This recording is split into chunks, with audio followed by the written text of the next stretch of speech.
Hi, and welcome to the video course, Installation, Storage, and Compute with Windows Server 2016, designed to help you prepare for the 70-740 certification exam. My name is Patrick Lohner, and I'll be your instructor on this course. Let's get started with just a little bit about my background. I've been in the IT industry for just over 17 years. I first got my MCSE certification in Windows NT back in 99-2000. And I immediately started working for a training provider. I was doing network administration, desktop support, imaging client machines, working with servers and routers, but I also started to teach some of the entry-level classes. Along the way there, very quickly, I upgraded my certification to Windows 2000, and sort of the rest is history. I worked in a training environment for 4 years, then went to more of a consulting type of environment. We were doing consulting and functioning as kind of the IT department for small to medium-sized businesses. We would also work with larger businesses that had IT departments on a project basis.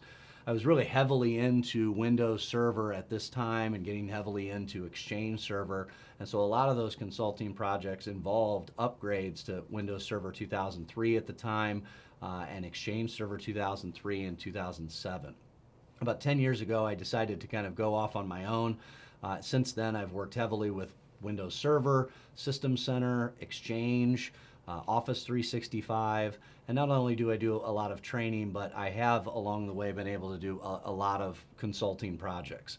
A lot with Exchange, but also those that just help organizations, smaller environments to upgrade their servers. I've been working with Windows Server 2016 and Windows 10 since the beta releases, and am excited to be able to go through this course with you and pass on that information.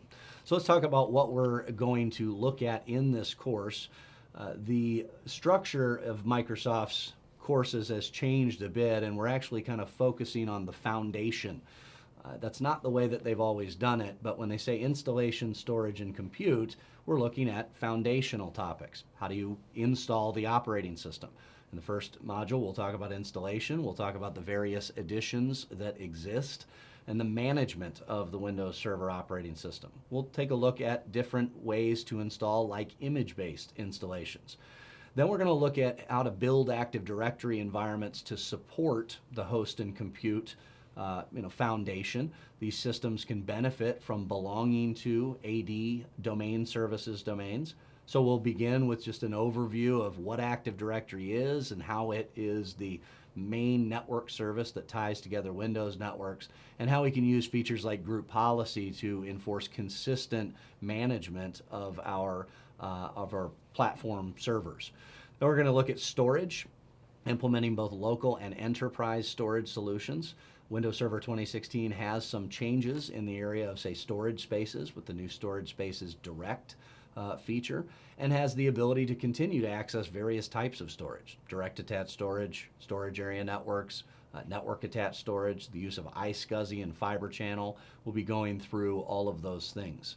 Then we'll look at implementing Hyper-V, as well as the new Windows and Hyper-V containers functionality. Hyper-V is the virtualization platform for Windows Server 2016, and as always, it has been significantly enhanced. It seems it's enhanced every version.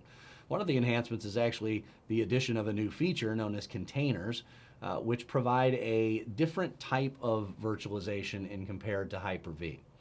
We'll also look at implementing high availability through primarily two means: network load balancing and failover clustering. We'll see that network load balancing is used for front-end stateless types of web applications, and failover clustering can be used for back-end applications: file servers, hypervisors, database servers, and the like. There's a lot of planning that goes into high availability, and it's very important to ensure that our systems and the services that they provide stay available.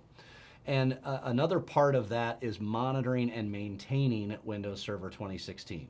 So we don't want to just install and configure. We need to make sure that the systems stay up and running at a high level of performance. So we'll look at patch management through Windows Server update services, as well as the various monitoring tools that Microsoft provides, including some additional monitoring tools so that you can ensure the ongoing efficiency of those servers.